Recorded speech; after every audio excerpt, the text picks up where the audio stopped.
네, 오늘은 신의 성품이란 또 신성한 성품이란이라는 제목으로 지난주에 이어서 말씀을 살펴보겠습니다. 지난주 우리를 부르시고 택하신 하나님의 목적이라고 하는 것은 이제 최종적으로는 구원을 향한 것이지만 이것은 이제 죽고 나서 가는 천국만이 아니라 이 세상에서 그의 목적대로 빚어가시기 위함이라고 하였습니다. 하여서 성도는 지적인 부분과 정서적인 부분과 의지적인 부분이 마땅히 달라져야 한다라고 말씀을 드렸죠. 옛 성품을 벗어버리고 그리스도 안에 있는 새로운 성품 안에서 살아가려고 마땅히 힘써야 합니다.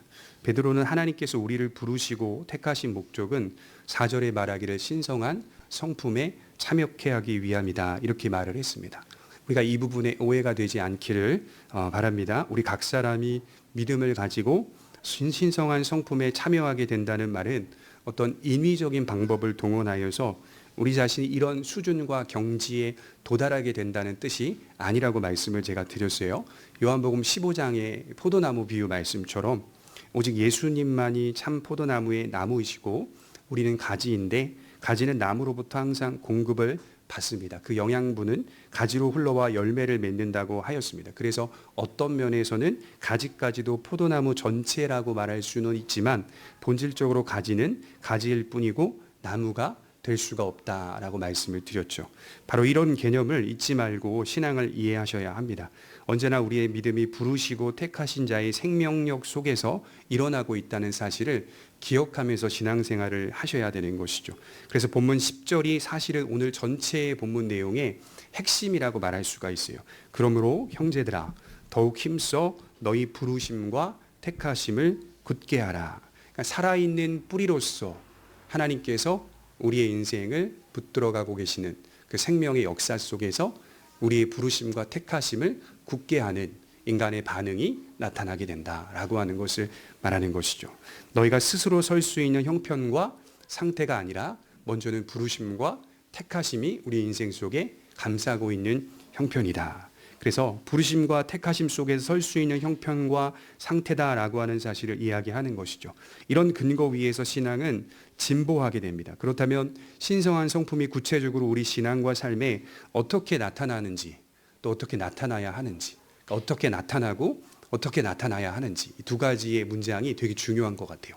내 삶에 어떻게 나타나고 있는지, 그리고 앞으로 어떻게 나타나야 하는지를 오늘 말씀이 설명해 가고 있습니다. 첫 번째로 7, 8가지 덕목들을 베드로가 말하고 있는데요. 5절부터 7절을 보시면 그러므로 너희가 더욱 힘써서 너희 믿음의 덕을, 덕의 지식을, 지식의 절제를, 절제의 인내를, 인내의 경건을, 경건의 형제의 우애를, 형제의 우애의 사랑을 더하라, 이렇게 표현하고 있죠. 먼저 기억해야 할 것은 이것은 덕목들이다라고 하는 사실입니다. 이 덕목이라고 하는 것, 덕이라고 하는 게 뭐냐면 도덕성을 지닌 탁월한 인격이라고 하는 의미입니다. 이 원문에는 도덕적 완전함이라는 뜻을 갖고 있어요. 그래서 지난주 제가 말씀드렸던 3절에 보면 하나님이 우리를 부르셨는데 어떻게 부르셨는가? 자기의 영광과 덕으로 우리를 부르셨다. 그러니까 자신의 완전한 도덕적 성품을 위하여 우리를 부르시고 택하셨다라고 하는 사실을 말하는 것이죠. 하나님의 성품이 도덕적 완전함이기 때문에 그분의 백성들은 마땅히 그분의 덕을 닮아가야 한다, 이렇게 이어지고 있는 것이죠. 그래서 우리의 도덕적 변화는 세상 사람들이 추구하는 덕을 갖추는 것과는 좀 차이가 있습니다. 본질적으로 차이가 있습니다. 그들은 인간됨에 대하여 관심을 갖고 있지만 우리는 인간됨에 대하여 관심을 갖는 것이 아니라 하나님의 성품에 대하여 관심을 가지면서 인간이 되어가는 겁니다. 그러니 하나님에 대한 지식과 인간에 대한 지식은 차이가 있다는 것을 기억하고 우리의 방향과 목표는 문명이 만들어내는 도덕성과 윤리성을 말하는 게 아니라 성경이 말하고 있는 하나님의 성품에 초점이 있는 것이죠. 그래서 시대에 따라 문명이 요구하고 있는 인간의 도덕성들이 있는데, 인간의 윤리성들이 있는데 이건 시대에 따라 문화에 따라 바뀌기 쉽습니다. 그러니까 객관적인 권위가 될 수가 없죠. 그러니까 우리의 도덕과 윤리는 말씀에 기초하고 있다는 것인데, 말씀에 기초하고 있다는 것은 완전한 도덕성을 지니신 하나님으로부터 그 성품을 닮아 배워가고 있다는 뜻이죠. 그러니까 이것은 시대의 풍조에 따라 우리의 도덕적 기준이나 윤리적 기준이 변할 수가 없다는 뜻이 되는 것이죠. 그게 바로 그리스도인의 모습이라고 하는 것이죠. 여러분, 왜 도덕성에 대한 강조를 하는 걸까요? 하나님은 왜 덕목들을 요구하시는 걸까요? 왜 기독교의 본질이 성품이라고 말해야 하는 걸까요? 한번 깊이 생각해 보시면 사회를 건강하게 만드는 원천은 뭘까요? 우리 사회와 우리 국가와 지구촌 전체를 건강하게 만드는 원천은 덕입니다. 덕. 다른 게 아니라 덕입니다. 시스템도 중요하고 제도도 중요합니다. 그러나 본질적으로 생각을 해볼 때 사회를 건강하게 하는 원천은 도덕과 윤리입니다. 그리스도인들의 신앙이 인간의 덕이 아니라 하나님의 성품에 맞추어져 있다는 사실은 결국 하나님께서 바라시고 원하시는 어떤 사회상이 있다는 것을 의미하는 것이겠죠.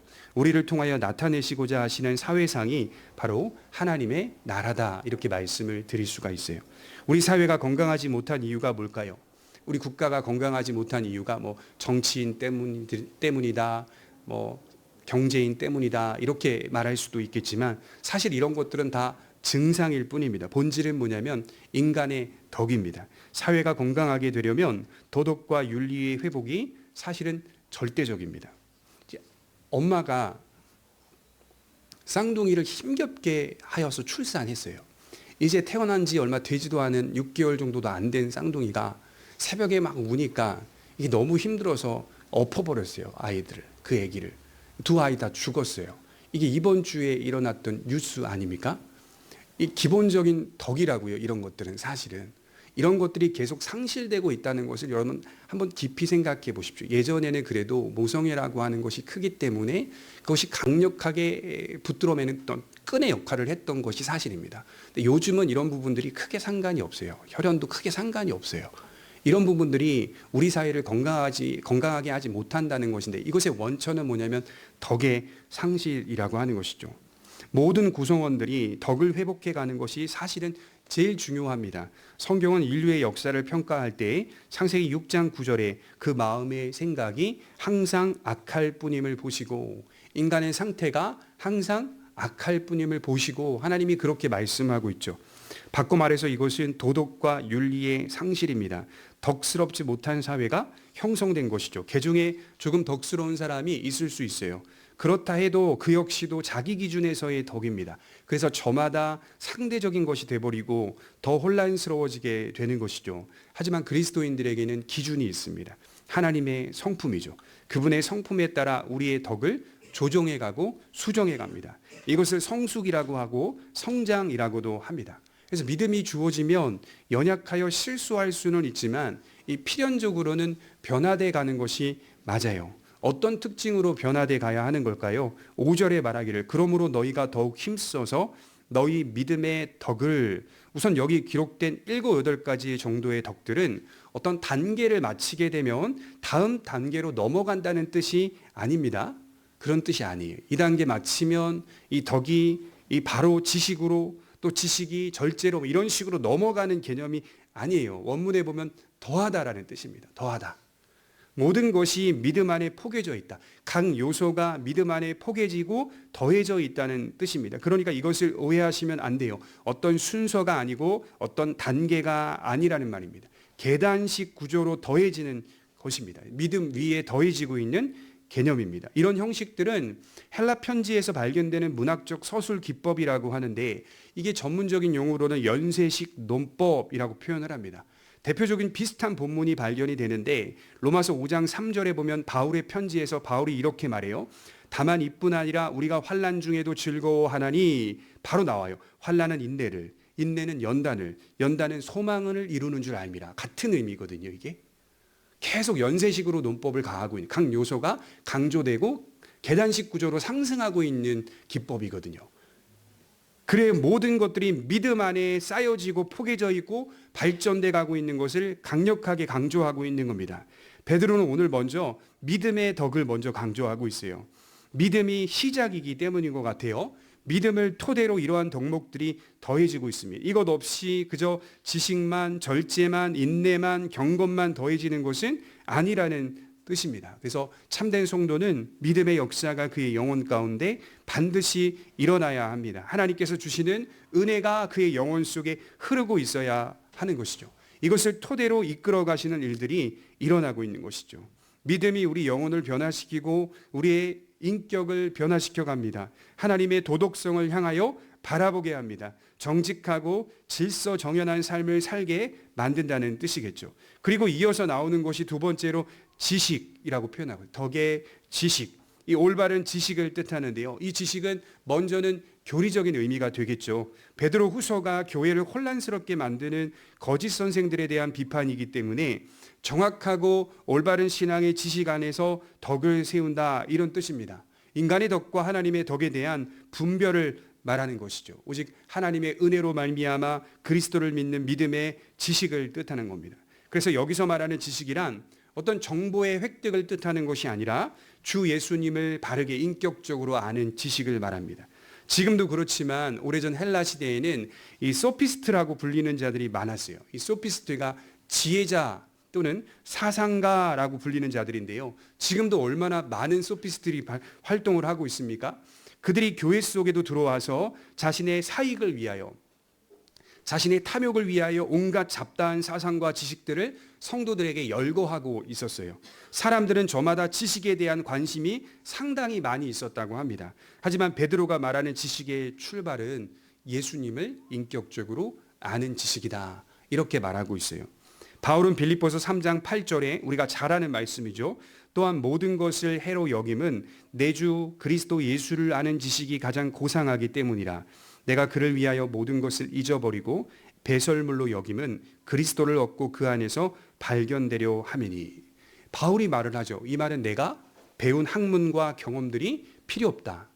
배설물로 여길 정도라면 이거 굉장히 하찮게 여긴다는 뜻이거든요. 이건 내가 지금까지 쌓아왔던 지식과 경륜과 경험들이 필요 없다는 뜻이 아니라 예수 그리스도에 대한 지식에 비하면 하찮은 것뿐이다, 이렇게 얘기하는 거거든요. 내가 만났던 예수에 대한 인격적 지식에 비하면 이 세상에서 배웠던 모든 지식들은 사실은 고상하지 않다는 거예요. 하찮은 지식일 뿐이다 라고 하는 것을 이야기하면서 이제는 내가 배운 학문과 경험들을 주 예수 그리스도를 아는 지식을 위하여 사용하겠다라고 하는 고백이라고 볼 수가 있습니다.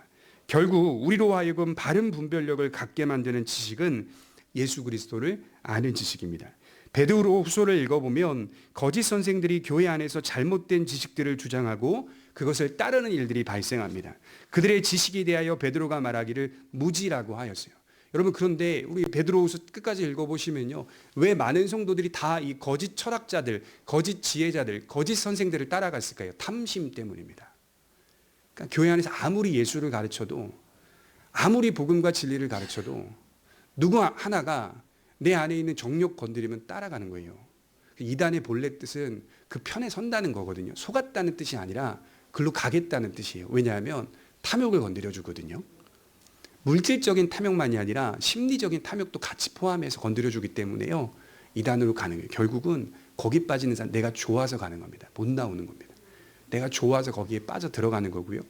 교회 안에서도 거짓된 사상에 휘말려서 나아가는 사람들은 대부분 탐욕을 건드려 주기 때문에 글로 가는 겁니다. 이게 더 신앙으로 맞아, 이게 더 합당한 신앙이야, 자기 탐욕을 만족시켜 주거든요. 그러나 베드로는 뭐라고 말하냐면 이런 자들은 무지한 자라고 말하고 짐승과 같은 부도덕을 낳는다. 제가 가만히 생각해 보니까 거짓된 사상을 주장하는 사람들의 특징이 뭔지 아십니까? 부도덕합니다. 도덕적인 방종이 항상 그의 삶에 있습니다. 아는 것으로 끝나기 때문에요, 잘못된 사상으로 만족되기 때문에요, 필연적으로 나타나게 되는 결과는 부도덕입니다. 부도덕. 하나님의 성품을 닮아가려고 할 필요성을 느끼지 못해요. 그러나 생명이 있는 지식은 옳은 생각을 갖게 만들고 옳은 행동을 하게 만든다는 것이죠. 여러분, 요즘 생각해 보시오. 요즘 가장 많이 인기 있는 사람들이 누구냐면 철학자들이라고 해요. 철학자들. 그 다음에 강연자들. 그래서 인천시에서도 하는 그런 예술회관이나 이런 것들 빌려주는 강사들을 보게 되면 강연하는 사람들 많이 빌려줍니다. 이 강연하는 사람들이 무엇을 얘기하죠? 인생을 얘기합니다. 내가 누구인지를 얘기합니다. 우리 삶이 무엇인지를 얘기합니다. 이거 다 어디서 해야 되죠? 교회에서 해야 되는 거예요, 본질적으로. 그러니까 교회는 사실은 반성해야 되는 거예요. 원래 이걸 교회가 본질적으로 잘 성도들에게 설명해 줘야 되는데 교회가 이 핀트가 안 맞아요. 90년대 이후부터 교회가 부흥에만 목적을 가지고 있다 보니까 교회가 커지기만을 말하는 그 목적 때문에 핀트가 안 맞은 거예요. 이거 다 세상에서 지금 하고 있어요. 심지어 신앙을 가진 권사님들, 안수 집사님들, 장로님들까지도 다 인문학 강좌에 빠져듭니다. 그거 필요 없다는 게 아니라 들을 만해요. 근데 인문학 강좌 속에 가장 큰 유혹이 뭐냐면 그들이 이야기하고 있는 내용들을 자세히 들여다보면 하나님은 없다입니다. 너의 인생을 살고 너가 가장 고귀하다라고 하는 사실을 죄악된 그 성향들을 계속 드러내주고 있는 것을 보기, 심지어 목사인 저도 많이 듣거든요. 듣다 보면 빨려 들어갈 때가 있어요. 굉장히. 그러니까 그만큼 우리가 그리스도를 아는 지식 위에 서지 않으면 온갖 잡다한 철학적 사상에 의해 휘말릴 수 있다는 사실을 기억해 볼 필요가 있어요. 바른 지식, 고상한 지식은 내 주 예수 그리스도를 아는 지식이다. 분명히 믿으셔야 돼요. 이어서 세 번째로 절제가 나오고 있어요. 6절에 다시 보시면 지식의 절제를, 절제의 인내를. 인간이 항상 생각하고 행동하는 존재인데 제일 문제가 뭐냐면 절제를 못한다는 게 문제인 것 같아요. 모든 인간은 절제를 못합니다. 성경이 인간을 규정하기를 뭐라고 말하냐면 정욕적이다 이렇게 규정을 해요. 이 말을 지금 본문에서는 절제라고 표현하고 있습니다. 욕망에 대하여 절제를 못하는 존재다라고 하는 뜻이죠. 자연적으로 무절제하고 쾌락에 이끌리며 그 결과 불의가 많이 일어나고 많은 탐욕들이 사회 속에 생겨납니다. 여기서 주의해야 할 것은 뭐냐면 절제란 단지 어떤 것을 억제한다는 뜻이 아닙니다. 보통 우리가 사전적으로 절제에 딱 치면 정의가 나와요. 억제한다, 자제한다 이런 차원으로 나오는데 성경이 말하는 절제는 억제한다는 뜻이 아니에요. 예를 들어서 다음 주일에 중요한 시험이 있어요. 그렇기 때문에 근본 한 주를 다른 날보다도 더 절제하며 보낸다는 일반적인 뜻이 아니라는 거예요. 그리스도인들의 절제는 모든 일에 하나님의 영광과 죄에 관하여 적용되는 일들입니다. 지금 나의 그 절제를 통하여 하나님께 영광이 되고 죄를 멀리하는 일들이 일어나는 거예요. 먹는 것, 입는 것, 마시는 것 모든 것들이 다 절제되어야 합니다. 헬라 문명에서 이 절제라는 단어는 소비와 성욕이 지나치게 많이 강조되는 단어라고 하더라고요. 소비와 성욕, 지금하고 크게 다르지가 않더라고요. 우리가 생각하는 절제는 바른 믿음을 위한 선한 삶을 위한 능력이라는 뜻입니다. 그래서 절제는 열정에 억제되지 않아요. 내가 절제해야지 막 의지를 가지고 내가 절제해야지 이런 열정에 억제되는 게 아니에요. 본질적으로 절제는 확신에 억제됩니다. 확신에. 내가 절제할 수 있는 능력을 갖추려면 확신의 절제가 일어나는 거예요. 확신. 어떤 확신입니까? 믿음에 대한 확신입니다. 하나님을 의지하고 하나님을 향한 분명한 신뢰를 갖고 있을 때 내 삶이 절제가 되는 거예요. 보는 눈, 듣는 귀, 말하는 입, 인간의 모든 기능들이 절제와 함께 나타나야 하는 것이 그리스도인의 덕입니다. 제가 부교육자 시절에 겪었던 경험을 돌아보면 함께 일하는 열정적인 사역자분이 계셨어요. 근데 이 사역자분들이 너무 열정적이다 보니까 다른 사역자분들을 생각하지 않고 다른 사역자분의 사역에 피해를 주고 방해를 주고 상처를 주면서까지 자기 열정적 사역에 뛰어들고 계시는 거예요. 자기 같지 않은 사역자들은 모두 틀린 것처럼 말하고 가르치고 비방하기까지 합니다. 자기 부서가 있어요. 전 제 부서가 있었고 각각의 4-5명의 사역자들이 자기 부서가 있는데 자기 부서가 아닌 맡고 있는 부서까지 들어와 가지고 여러 가지 많은 이제 이야기들을 하고 또 사역에 방해를 끼칩니다. 그래서 때로는 제가 속상할 때도 있었고 그분 때문에 그만둘까라고 생각해서 이제 그만두려고 목사님에게 이야기를 말씀은 안 드리고 그냥 그만두겠다고 얘기했던 적도 있어요. 그러니까 그 목사님이 어깨를 두드리면서 그냥 더 해야 한다 이렇게 얘기하면서 저를 돌려보냈던 기억이 있습니다. 여러분 성도들에 대한 평가는 어땠을까요? 이거였습니다. 그분이 정말 교회에서는 이거였어요. 열정적인 그분에 대한 칭찬이 정말 많았습니다. 저런 사역자는 어디 가서 본 적이 없어. 어디에도 저런 사역자는 본 적이 없어. 그러나 우리 사역자들 안에서는 어떻게 평가를 했냐면 그건 열정이 아니라 자기의다 이렇게 얘기를 했어요. 건강한 열정으로 보지 않았다는 말입니다.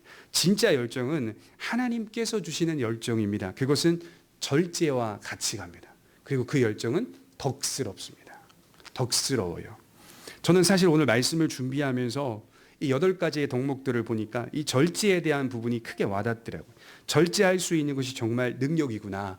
하나님 보시기에 값있게 사용되기 위해서 절제한다면 그 사람의 신앙이 정말 성숙한 신앙이라고 저는 믿습니다. 계속해서 연쇄적인 논법이 이어지는데 6절을 다시 보시면 지식의 절제의 인내의 경건을, 인내라고 하는 덕목이 나오죠. 이건 아주 중요한 기독교의 본질 같아요. 여기서 말하는 인내는 방금 제가 절제도 말했던 것처럼 그냥 억제하는 의미가 아닌 것처럼 여기서 말하는 인내도 참을성을 뜻하는 의미가 아니에요. 흔히 인내한다는 것을 참을성이 좋다는 것으로 이해하는 사람들이 있는데, 성경이 말하는 인내라고 하는 단어의 뜻은 소망 중에 견딘다라는 뜻입니다. 성경이 인내라는 말을 쓸 때에는 소망 때문에 견디는 것, 이걸 인내라고 표현합니다. 견딤이 곧 인내입니다. 그런데 이 견딤이 소망이라고 하는 틀에서 존재합니다. 벗어나지가 않아요. 그래서 제가 오늘 덕목들을 자세히 읽다가 발견한 사실이 있어요. 사실은 오늘 말씀은 베드로가 말하고 싶은 것은 이게 기독교의 캐치프레이즈라고 하는 것이 있죠. 세 가지가 믿음과 소망과 사랑이잖아요. 그걸 얘기하는 것 같아요. 아니, 목사님 아무리 읽어봐도 소망 없는데요. 인내입니다. 인내. 소망을 인내로 표현하고 있는 거예요, 베드로가. 그래서 믿음과 소망과 사랑을 8가지의 덕목으로 포개가지고 우리에게 설명하고 있는 것 아닌가, 또 이런 생각이 들더라고요. 욥이 이해할 수 없는 고난을 만났습니다. 모든 고난이 다 힘들었지만 특히 힘든 건 뭐였냐면, 지금 자녀도 잃었고요, 재산도 다 잃어버렸어요. 근데 정말 특히 힘든 건 그동안 수십 년 동안 나와 함께 살았던 아내의 말이었어요. 아내의 반응이었어요. 욥기 2장 9절에 그의 아내가 그에게 이르되 당신이 그래도 자기의 온전함을 굳게 지키느냐 하나님을 욕하고 죽으라. 당신이 그래도 자기의 온전함을 굳게 지키느냐 하나님을 욕하고 죽으라. 고난을 당하는 욥 앞에서 아내는 말하기를 당신이 그렇게 온전하게 살았는데도 이 모양 이 꼴이 나지 않느냐. 여러분 생각해 보세요. 같이 교회를 다녔어요. 남편과 아내가, 부부가 20년 동안 같이 신앙생활을 했단 말이에요. 늘 예배했고 우리 아내가 신앙이 참 좋은 줄 알았단 말이에요. 그런데 어느 날 가정에 풍비박산이 났어요. 고난이 찾아왔어요. 남편이 너무 힘들어서 하나님을 그래도 의지하며 신뢰하며 기도하며 늘 예배당 와서 하나님 앞에 은혜를 구하며 말씀을 읽으며 여전히 하나님을 의지하려고 하는데, 그 함께 20, 30년 같이 신앙생활을 했던 아내가 옆에 와가지고 하는 말이, 그래도 당신의 신앙의 온전함을 굳게 지키려고 하느냐? 지금 집안이 이 꼴이 났는데 하나님을 욕하고 죽어버려라. 같이 신앙생활을 했어요, 욥의 아내도. 그 이야기를 들었던 남편의 마음이 어떨까요? 여러분, 이게 실족이 될 수 있어요, 이거는. 왜냐하면 제가 부부 생활을 오래 하지 않았지만 제가 믿음이 정말 떨어지고 막 투덜 되잖아요. 그러면 아내도 신앙이 떨어지더라고요. 정말 많이 느꼈어요, 제가. 막 신앙에 불신이 생기고 신앙에 연약함이 생겨서 저도 모르게 하나님을 원망하고 비난하고 하면서 막 투덜대면 우리 아내도 신앙이 떨어지는 걸 제가 느꼈어요. 그만큼 부부가 한 몸이라는 사실이 영적으로 분명히 맞는 말이거든요. 내가 신앙이 떨어질 때 남편이 또는 아내가 여보 그렇지 않아. 하나님 여전히 선하시고 지금 이 고난이 우리에게 큰 유익이 있을 수 있는 거 누가 어떻게 알아? 우리가 본래 하나님 안에서 풍요롭게 살기 위해 사는 거 아니잖아. 우리 아내가, 우리 남편이 그렇게 서 있으면 내가 지금 힘들어도 내 신앙이 다시 회복이 되는 거거든요. 여러분, 욥의 고백을 들어보십시오. 그대의 말이 한 어리석은 여자의 말 같도다, 이렇게 말을 해요. 그리고 하나님을 향하여 원망하지 않습니다. 그대의 말이 한 어리석은 여자의 말 같도다. 이게 무슨 뜻이냐면 안 믿는 사람과 똑같다 얘기하는 거예요. 믿음을 갖지 않고 있는 세상 사람들과 같은 말을 한다. 욥은 여전히 그의 마음속에 소망이 남아 있습니다. 소망이 남아 있습니다. 그의 영혼이 하나님을 향하여 있습니다. 바울이 이렇게 말을 했죠. 로마서 5장 3절에 보면 우리가 환난 중에도 즐거워하나니 이는 환난은 인내를, 인내는 연단을, 연단은 소망을 이루는 줄 알미라. 인내가 연단과 소망을 이룬다, 이렇게 말하고 있어요. 제가 처음에 말씀드렸죠. 인내는 참을성이 많다는 것이 아닙니다. 인내는 성도의 믿음을 연단시키는 일을 하는 거예요. 그래서 인내는 아무런 결과가 없는 게 아니에요. 인내는 연단을 시킵니다. 강하게 해요. 그리고 인내와 연단 속에는 뭐가 있냐면 소망이 성취되는 일들이 일어나고 있어요. 소망이 성취되는 일들이. 그래서 우리의 견딤은 목적이 없는 견딤이 아닙니다. 원천이 하나님께 대한 소망이라고 하는 것이죠. 존재와 시간과 장소가 모두 하나님의 약속 안에 있는 소망을 가리킵니다. 나의 존재는, 나의 시간은, 내가 거할 장소는 모두 복음 안에 약속되어 있는 소망에 있는 거예요. 그래서 우리의 인내는 미래의 소망을 당겨서 보는 인내다, 이렇게 말할 수가 있어요. 미래의 소망을 당겨서 보는 인내다. 이해할 수 없는 일들이 내게 닥쳐도 소망을 놓을 수가 없습니다. 그것은 인내한다는 거예요. 그래서 인내는 참을성이 많다는 것을 뜻하지 않고 소망으로 인하여 견디는 것을 말하는 겁니다. 그러면 여러분 환난을 겪을 때 막 웃으면서 미소 지으면서 살아갑니까? 지금 그거 얘기하는 게 환난 겪을 때는 하나님을 향하여 투덜댈 수 있어요. 그거는 우리가 하셔야 되는 거예요. 엄청 어려움을 겪을 때 하나님을 향하여 눈물을 흘리고 투덜거리고 힘들어 할 수 있어요. 몸부림칠 수 있어요. 그래도 우리 안에 뭐가 있냐면 하나님을 놓을 수가 없어요. 투덜대더라도 하나님을 향하고 있다는 것은 하나님께 내 인생에 소망이 있다는 것을 고백하는 의미가 아닙니까? 칼빈은 이 부분을 굉장히 많이 강조했는데 기독교의 본질은 믿음이지만 견인해 가시는 하나님의 은혜가 더욱 분명하게 자리를 잡는다. 기독교는 믿음을 강조하지만 견인해 가시는 하나님의 은혜가 더 분명하게 자리 잡는다. 견인입니다. 우리에게 견딜 힘을 주시는 분 하나님이시다. 엄밀히 말해서 여기서 강조되는 인내는 환난 중에서 인내한다는 의미가 아니에요. 여기서 말하는 의미는 환난 가운데 인내해라 이런 얘기하는 게 아니라 유혹 가운데서 인내한다 이런 뜻입니다. 유혹 가운데. 우리 역시 이 세상이라는 유혹의 압박을 받아요. 무슨 유혹을 받는 거예요? 도덕적인 압박을 받는 거예요. 도덕적 유혹을 받는 거예요. 나만 이렇게 살아야 돼? 나만 이렇게 정직하게 산다고? 나만 이렇게 깨끗하게 살려고 노력한다고? 손해보는 것 같잖아요. 세상 사람들 사는 방식으로 살아야 좀 낫지 않겠습니까? 정말 그렇게 살아보니까 그게 편합니다. 저도 그게 편하더라고요. 세상 사람들 요구하고 원하고 욕하고 소리치고 윽박지르는 게 사실은 더 편하다고요. 그런데 갑자기 제가 정결하게 산다고 하면 얼마나 불편합니까? 손해보며 산다는 게 얼마나 불편하고 힘듭니까? 도덕적인 유혹이 확 우리 인생 속에 들어옵니다. 유혹의 압박을 받아요. 그럼에도 불구하고 신앙의 온전함을 지키는 성도, 인내하는 성도다 이렇게 얘기하는 거죠. 그것이 베드로가 말하는 인내입니다. 도덕적 인내가 우리에게 있어야 한다고 말씀을 하는 거죠. 이어서 6절에 다섯 번째 경건이 나오죠. 경건이란 뭘까요? 삶의 전 영역이 하나님이 보시기에 아름다운 것이 경건입니다. 자, 이렇게 풀어서 설명하는 거예요. 예배를 드리는 이 시간도 여러분 정말 아름답습니다. 그런데 예배뿐 아니라 우리의 삶의 전 영역이 하나님이 보시기에 아름다운 사람, 그 사람이 경건한 사람이에요. 그러니까 여러분 한 주간 오늘 예배를 드리시고 내가 하나님이 보시기에 내 자녀에게도 내 아내에게도 내 직장에서도 한번 아름다워 보겠다. 한번 이런 다짐으로 한번 살아가 보십시오. 달라집니다. 운전을 하고 가면서도 하나님의 말씀을 틀어서 듣기도 하고 찬송을 듣기도 하고 그리고 내 삶이 질서정연하게 하려고 노력해 보기도 하고 물론 잘 안 될 겁니다. 잘 안 돼요. 저도 안 되거든요. 그러나 우리가 말씀을 통하여서 다시금 우리의 모든 삶이 잘 정비되어지는 것, 그 아름다운 것이 경건이라고 하는 거예요. 우리의 삶이 하나님을 기쁘시게 하는 삶이 되도록 힘써가는 것이 우리의 경건입니다. 또한 7절에 보시면 형제 우애가 나와요. 경건의 형제 우애를. 우선 이 덕목은 인류 전체에 대한 애정을 말하는 덕목이 아니라 이스라엘이라고 하는 국한된 범위 가운데 나타나는 사랑을 뜻하는 덕목이에요. 결속과 협력의 공동체가 되라.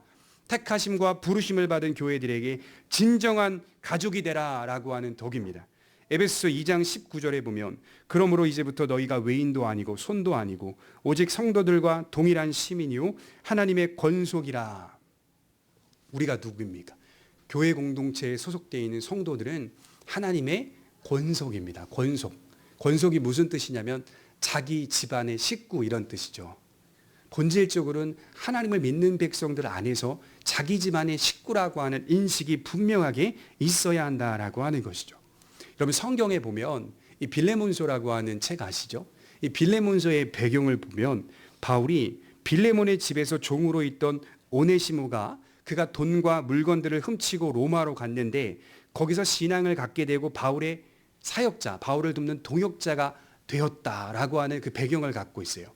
그 배경 가운데 이 오네시모가 바울에게 사실은 제가 바울 선생님 빌레몬이라고 하는 사람의 집의 종이었습니다. 그런데 돈과 물건을 훔쳐서 로마로 도망왔어요. 거기서 예수님을 믿게 된 것. 그 사연을 얘기를 하니까 바울이 즉시 편지를 쓴 게 빌레몬서예요. 누구에게 편지를 썼습니까? 빌레몬서니까 빌레몬에게 쓴 거예요. 빌레몬아, 내 종이었던 오네시모, 돈과 물건을 훔쳐서 달아났던 그 오네시모를 용서해 주라. 오네시모도 로마에 와서 그리스도인이 되었다. 그리고 지금은 나를 돕고 있다. 이게 빌레몬서예요. 핵심적인 본질이 뭐냐면 오네시모 역시 주 안에서 한 가족이다. 한 식구다. 용서해 주라. 이렇게 편지를 쓰고 있죠. 한 아버지를 모시고 있는 식구라는 뜻입니다. 우리의 관계는 그리스도를 통하여 하나님 아버지를 믿는 믿음의 관계입니다. 한 믿음 안에서 서로 조화와 협력을 이루어야 한다는 말이 되겠죠. 공동의 사랑과 결속을 강조하는 이유는 공동체가 부패하지 않게 하기 위함입니다. 교회 공동체가 세상의 풍조에 휩쓸려 가는 일들이 일어나지 않게 하기 위함인 것이죠. 그리고 마지막으로 나오는 덕목이 사랑입니다. 형제 우애에 사랑을 더하라. 이게 굉장히 중요한데요. 진리를 내세우는 교회 공동체라도 사랑이 없으면 이제 죽은 공동체입니다. 아무리 제가 복음 안에서 진리를 여러분들에게 잘 가르쳐도, 그래서 여러분들이 그 진리에 대한 지식이 풍성하게 마음속으로 잘 정립되어 있어도 교회 공동체가 사랑으로 그 진리를 나타내고 있지 못한다면 그 진리는 아무 의미가 없는 겁니다. 사랑의 공동체가 되는 것이 우리의 결국은 최종적인 방향이라고 말씀을 드릴 수가 있겠죠. 갈라디아서 5장 6절에 바울이 뭐라고 표현하냐면 사랑으로 역사하는 믿음뿐이니라 이렇게 말을 했어요. 믿음 앞에 사랑을 두었어요. 믿음은 사랑으로서 역사하는 것이다. 그래야 믿음이다. 이렇게 표현을 하고 있는 것이죠. 기독교 진리는 항상 정확하고 올바르게 가르쳐야 하지만 사랑으로 역사합니다. 사랑은 다른 사람들의 유익을 구하는 것이다. 이렇게 말할 수가 있어요. 그리스도의 사랑이 충만한 사람이 되는 것, 그런 공동체가 되는 것이 우리의 최종적인 방향입니다. 그래서 기독교적 사랑의 원천과 본보기는 무엇일까요? 우리가 하나님을 적대하고 있을 때에도 보여주셨던 그 사랑, 하나님을 향한 적대심 갖고 있을 때도 보여주셨던 그 사랑. 로마서 5장 8절에 우리가 아직 죄인 되었을 때에 그리스도께서 우리를 위하여 죽으심으로 하나님께서 우리에 대한 자기의 사랑을 확증하셨느니라. 하나님이 여러분들을 만나주셨는데 어느 때 만나주셨는가? 내가 조금 철들었을 때 하나님이 저를 만나주신 게 아닙니다. 여전히 하나님을 향하여 적대심을 갖고 있을 때 하나님이 우리를 만나주셨다는 것이죠. 그래서 우리의 사랑은 하나님의 사랑을 기반으로 하여 인식하는 감정입니다. 우리 공동체 안에 아가페라고 하는 사랑 아시죠? 무조건적인 사랑, 조건이 없는 사랑이 흘러 넘쳐야 하는 거예요. 그리스도의 사랑을 바르게 인식하며 나타나는 사랑이 공동체 안에 있어야 하는 것이죠. 크게 두 번째로 생각해 보면 지금 베드로는 교회 안에 두 대상을 나누고 있습니다. 우리 8절을 한번 볼까요? 8절과 9절입니다. 같이 읽겠습니다. 시작. 이런 것이 너희에게 있어 흡족한즉 너희로 우리 주 예수 그리스도를 알기에 게으르지 않고 열매 없는 자가 되지 않게 하려니와 이런 것이 없는 자는 맹인이라 멀리 보지 못하고 그의 옛 죄가 깨끗하게 된 것을 잊었느니라. 그러니까 지속적인 믿음의 성품들이 발전돼 가는 사람들이 있는가 반면에 그렇지 못한 사람들이 있다는 사실을 나누어서 대조시키고 있는 말씀입니다. 참된 믿음은 뿌리가 그리스도께 박혀 있기 때문에 영양분이 공급되며 본인 역시 힘써 열매를 맺는 방식으로 진보하게 됩니다. 그리고 이것들이, 이 덕목들이 반드시 필요하다는 것을 인식합니다. 하지만 지속적인 성장을 이루지 못하는 사람들도 있습니다. 이건 못하는 게 아니라 여기서 말하는 사람들은 아예 하지를 않겠다라고 각오하는 사람들이에요. 성장하지 않겠다라고 각오하는 사람들도 교회 공동체 안에 있다는 거예요. 이것은 단지 성장을 못한다는 의미가 아니라 본인들이 스스로 판단해 보니까 이러한 덕목들은 필요가 없다라고 생각한 거예요. 쉽게 말해서 믿음이면 되지 뭘 더 바라느냐 이렇게 생각하는 사람들이 교회에 있습니다. 내가 지금 믿기만 하면 되지 뭘 더 바라느냐. 베드로는 우리의 믿음이 지속적으로 성장할 수밖에 없는 이유를 말하기를 이런 것이 너희에게 있어서 흡족한즉이라고 말씀을 하고 있어요. 지금까지 설명드린 믿음 안에 담겨있는 하나님의 덕들이 우리에게 이미 있다라고 하는 사실을 말씀하고 있는 겁니다. 그래서 제가 지난주에 말씀드렸죠. 신자의 믿음이라고 하는 것은 이미 모든 것을 받은 상태로 출발한다. 생명과 경건에 속한 모든 것을 우리에게 주셨으니, 이게 지난주 말씀입니다. 이미 우리가 다 가진 상태로 출발한다. 불완전하고 연약한 상태처럼 보이지만 우리에게 지금 그런 상태가 아닌 것처럼 보이지만 영적으로 보게 되면 그리스도 안에서 한 사람이 거듭날 때 그는 이미 생명과 경건에 속한 모든 것을 받은 자로 시작이 됩니다. 다시 말해서 모든 재료가 그의 믿음 안에 담겨 있는 겁니다. 이것이 그의 속에서 역사하면서 만족으로 다가오게 되는 것이죠. 예수 그리스도만이 참된 만족으로 다가와 깊어지고 증가되는 신앙생활을 하게 되는 겁니다. 여러분, 기독교 신학이라고 하는 것은 사랑에 대해서 정의하기를 뭐라고 말하냐면, 여러분, 사랑은 주는 것입니까? 받는 것입니까? 이렇게 질문해 보면 뭐라고 대답하시겠어요? 기독교 신학이라고 하는 곳에서는, 성경에서는 사랑은 주는 것이다, 받는 것이다 라고 정의해 보라고 하면 여러분 뭐라고 대답하시겠어요? 주는 것이다, 이렇게 대답을 하죠. 기독교 신학은 사랑은 받는 것이다, 이렇게 얘기를 합니다. 사랑은 주는 게, 본질적으로 사랑은 받는 것이다, 이렇게 말합니다. 기독교에서 말하는 사랑은 받는 것으로부터 출발합니다. 물론 성경은 인간 편에서의 책임을 강조하기 위해 받는 것보다 주는 것이 복이 있다, 사도행전 20장 35절에 그렇게 말하고, 틀린 말은 아닙니다. 하지만 주는 사랑이 왜 일어나는지를 생각해 보세요. 주는 사랑을 어떻게 일어나는지를 생각해 보세요. 받았기 때문에 주는 겁니다. 그래서 그리스도인의 사랑은 먼저 받는 사랑이에요. 받는 사랑. 하나님의 한없는 사랑을 받으면서 주게 되는 사랑으로 나아가는 것입니다. 시편 13편 5절에 보면 다윗이 뭐라고 말하냐면, 나는 오직 주의 사랑을 의지하여 싸우니 나의 마음은 주의 구원을 기뻐하리이다. 다윗은 항상 뭐라고 표현하냐면, 나는 오직 주님의 사랑을 의지하고 있다, 받은 그 사랑을 의지하고 있다, 이렇게 말하고 있어요. 일반적으로도 사랑을 받아보는 사람이 사랑할 줄 안다라고 사람들은 말하더라고요. 성인이 되어서도 정상적이지 못한 사람들은 대체로 어린 시절의 결핍이나 학대나 폭력과 같은 일들을 경험했기 때문이라고 말합니다. 일반적으로 그렇게 평가가 되더라고요. 그래서 기독교에서 말하는 사랑은 근본적으로는 받는 사랑이라고 말씀을 합니다. 그래서 여러분들 신앙생활하면 오해하지 마십시오. 여러분들이 기빨리는 생활을 하는 게 아닙니다. 짐 빠지는 생활을 하는 게 아니라 많이 받으셔야 돼요. 하나님의 사랑을 많이 경험하셔야 돼요. 그 사랑 많이 경험할 때 줄 수 있는 겁니다. 진심으로 다른 사람에게 줄 수 있고 진심으로 하나님을 향하여 헌신할 수 있는 겁니다. 그래서 은혜를 많이 받은 사람일수록 자기 속에 하나님의 사랑을 많이 간직하고 있어서 겸손하고 지혜롭고 여유 있으면서 관대합니다. 누군가를 품을 수 있다는 것도 나 품어야지, 이게 품을 수 있는 게 아니라 하나님의 사랑을 깊이 받았기 때문에 품을 수가 있는 거예요. 이런 것이 우리 속에 있다는 사실을 이해하고 발전해 간다는 겁니다. 그리고 그것을 흡족하게 여긴다, 이렇게 말씀을 합니다.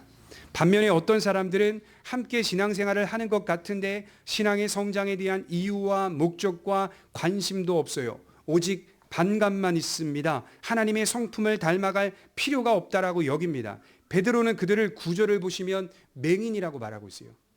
튀폴로스, 보지 못하는 자들, 가려진 자들이라는 뜻이거든요. 자세히 들여다보면 그들도 역시 잘 믿는 것처럼 보였다는 말이에요.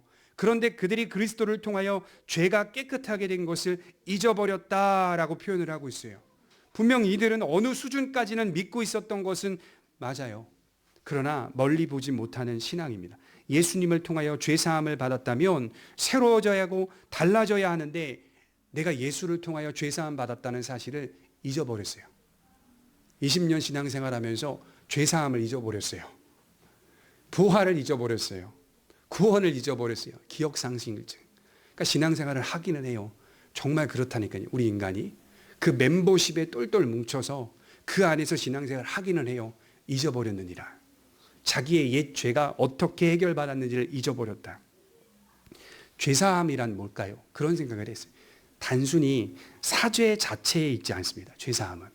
우리가 만약에 죄사함을 사죄 자체의 목적을 두고 있다면 신부님이 너의 죄를 사하노라 고해성사 받는 것과 크게 다를 게 없어요. 그건 사죄 그 자체의 목적이 있는 겁니다. 이번 주에 한참 죄를 짓고 캐톨릭 다니는 신자들은 신부님을 찾아가요. 그리고 신부님에게 이런 죄를 졌습니다. 이런 죄를 졌습니다. 그러면 신부님이 하나님의 대리자이기 때문에 바로 외쳐줍니다. 성삼위 하나님의 이름으로 너의 죄를 사하노라. 그러면 죄사함이 그 자체가 목적이기 때문에 돌아가면서 무슨 생각하겠어요? 다음번에 또 죄 지으면 고해성사해야지. 바로 생각 듭니다. 그럼 죄사함 또 선언하시지 않겠느냐. 죄사함 그 자체가 목적이 된 거예요. 그리스도인들이 받은 죄사함이란 하나님이 우리를 불러내셨다는 사실에 근거를 두고 있습니다. 내가 용서를 받았는데 택하심과 부르심으로 나를 불러내셨다. 그래서 10절에 다시 한번 말하기를 그러므로 형제들아 더욱 힘써 너희 부르심과 택하심을 굳게 하라. 조금만 더 생각해 보면 이런 말씀을 하고 있는 저 역시도 여전히 죄를 짓고 범죄하며 부족한 삶 투성임을 확인하게 됩니다. 이런 것이 이미 내게 있는데도 그런 수준의 삶을 살지 못하는 것이 사실이에요. 그럼에도 불구하고 제가 다른 점은 뭐냐면 필요성을 느끼고 있어요. 한 주 동안. 그렇게 살아야 할 필요성을 느끼고 있어요. 나를 죄에서 깨끗하게 하신 예수님의 죽음과 구원이 얼마나 은혜롭고 거룩하며 위대한 것인지를 알기 때문에 신앙의 양심이 매일 저를 두드리고 죄가 저 자신을 지배하지 못하도록 힘쓰게 된다는 말입니다. 시편 16편 7절에 다윗이 말하기를 나를 훈계하신 여호와를 찬송할지라 밤마다 내 양심이 나를 교훈하도다. 밤마다 매일 밤마다 내 양심이 나를 교훈하도다. 이게 얼마나 큰 축복인지 아십니까? 이게 얼마나 큰 사랑인지 아십니까? 내가 하나님의 사람이라는 것이 흡족되어지는 순간이에요. 내 양심이 괴롭히는 것도 있지만 한편으로 내가 하나님 앞에 은혜를 받은 자라고 하는 사실이 만족되어지는 순간이라고요. 그러니 하나님 앞에 찬송을 하고 있어요. 다윗이. 내가 하나님을 찬송할지라. 그러나 밤마다 내 양심이 나를 교훈하도다. 이렇게 말하고 있어요. 성령이 나를 지배하도록 힘써야 하는 것이 건강한 신앙인입니다. 그러나 베드로가 섬기는 교회 공동체에 이런 부류의 사람들이 있었다는 거예요. 그렇다면 마지막으로 우리는 이 질문을 던지면서 말씀을 마무리할 수 있습니다. 우리의 부르심과 택하심의 확고한 여부가 우리들의 힘씀에 달려 있는가? 다시 말해서 우리의 부르심과 택하심의 확고한 여부가 우리의 선행에 달려 있는가? 이렇게 질문하며 말씀을 마칠 수 있어요. 만약에 저와 여러분들이 이런 식으로 본문을 이해한다면 결론은 뭐가 되냐면 자신에게 달려있다는 결론이 됩니다. 그래서 이게 결국 구원의 확증은 나 자신에게 달려있다라고 귀결이 되는 것이죠. 어떤 분들은 선택은 하나님이 하시지만 선택의 효력은 나 자신에게 있다라고 설명하는 분들도 있습니다. 이렇게 돼버리면 복음이라고 말할 수가 없어요. 여러분, 하나님이 우리를 부르시고 선택하셨다는 것은 효력 있게 부르셨다는 거예요. 효력 있게. 이걸 장로교에서는 유효한 부르심이라고 말해요. 유효한 부르심. 부르시고 손 띈다 이 얘기가 아니라 부르시고 택하신 것은 유효하게 인도하시기 위해서 계속 생명력 있게 우리를 이끌어 가시는 하나님의 역사가 약동한다고요. 베드로후서를 처음부터 천천히 읽어보면 하나님의 택하심과 부르심 속에서 일어나는 효과를 말하고 있어요. 창세전에 우리를 선택하시고 부르신 하나님은 그의 앞에서 우리를 티도 점도 없이 정결하게 하실 목적으로 그 부르심의 과정을 지속적으로 이끌어 나가십니다. 그래서 신적 주도권이 여전히 나의 인생 속에 존재합니다. 여러분, 믿음이 뭐냐면 신적인 주도권입니다. 신적인 주도권. 내 주도권이 아니었다는 사실을 인정하게 되는 겁니다. 하나님이 주도하셨다. 그리고 하나님이 완성하셨다. 11절 하반절에 말하고 있듯이 이같이 하면 우리 주 곧 구주 예수 그리스도의 영원한 나라에 들어감을 넉넉히 너희에게 주시리라. 그리스도의 영원한 나라에 들어감을 넉넉히 우리에게 주시리라. 여러분, 어떻게 우리의 행위로 우리의 선행으로 그리스도의 영원한 나라에 넉넉히 들어갑니까? 그걸 어떻게 넉넉히 성취할 수 있습니까? 그건 안 돼요. 우리 형편과 우리 수준으로는 안 된다고요. 신적 주도권이 있어야만, 하나님이 완성하신다라고 하는 이 말씀의 약속이 있어야만, 이 일들이 일어나야만 넉넉히 하나님의 나라를 받을 수 있는 자가 된다라고 하는 것이죠. 그럼 우리는 오늘 본문을 어떻게 정리할 수 있습니까? 비록 그럴 만한 수준이 되지 못하여도 그런 필요성을 인식하고 날마다 힘써 주의 은혜에 인생을 맡기고 성장하길 원하는 우리들을 넉넉히 구원해 주실 것이다 라고 말씀을 하는 겁니다. 게으르지 않고 열매 없는 자가 되지 않으려고 노력해야 할 필요성을 가지셔야 돼요. 게으르지 않겠다. 내가 내 신앙에 열매 없는 자가 되지 않겠다. 인식하셔야 돼요. 하지만 우리의 능력이나 우리의 손에 구원이 달려있다라고 오해해서는 안 됩니다. 어떤 사업장에 가서 사업장 예배를 드렸더니 그 사업장 사장님이 신앙생활 제대로 하지도 않으면서 자기의 평생의 소원이 교회 3개, 4개 짓는 거다. 차마 제가 말씀을 드리지 못했어요. 그 3개, 4개 짓지 마시고 자신의 신앙에 집중하시기 바랍니다. 이 얘기 하고 싶었어요.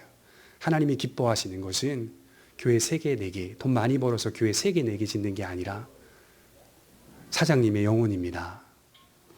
하나님이 사장님의 영혼을 정말 많이 사랑하시는데 그런 소원은 사실은 하나님 앞에 다 큰 의미 두는 소원이 아닙니다. 이런 마음이 들어요. 대체로 우리가 가진 소원과 계획들은 이 정도 수준에 머물러 있는 겁니다. 그뿐만이 아니라 우리들이 살아가는 삶의 방식의 수준은 대체로 거기에 많이 머물러 있어요. 그러나 정말 하나님이 우리의 영혼을 빚어가신다는 것에 대한 의미를 깊이 깨닫게 되면 회개하고 하나님 앞에 바른 삶을 살아가는 것으로 달려갈 수밖에 없는 것이죠. 필요성을 인식하게 된다는 것이죠. 그럼 그런 고백을 하는 그분은 사람들에게 칭찬을 받게 되겠죠. 어떻게 그런 소원을 갖고 있어? 목사가 바라보는 관점은 전혀 다릅니다. 전혀 달라요. 그렇게 보고 있지 않아요. 빌립보서 1장 6절에 보면 너희 속에 착한 일을 시작하신 이가 그리스도의 예수의 날까지 이루실 줄을 우리가 확신하노라. 누가 우리의 믿음을 시작하셨습니까? 너희 속에 착한 일을 시작하신 이가 그리스도 예수의 날까지 이루실 줄을 우리가 확신합니다. 이 확신 속에서 절제의 덕목이 일어나고 이 확신 속에서 경건이 일어나고 인내가 일어나고 믿음의 덕이 일어나고 무슨 뜻이죠? 확고하고 안전하다는 뜻 아니겠습니까? 이게 내 손에 달렸다면 확고하고 안전하다라고 말할 수 있겠습니까? 없죠. 내가 불안전한데 하나님이 시작하셨다면 확고하고 안전합니다. 송축합니다. 라고 갈 수가 있겠죠. 힘쓰고 애쓰되 이러한 열매들을 맺어가되 하나님께서 우리의 구원을 주도해 가신다는 사실을 신뢰하며 확고하며 안전히 신앙생활을 하시기를 주님의 이름으로 축원합니다. 기도하겠습니다.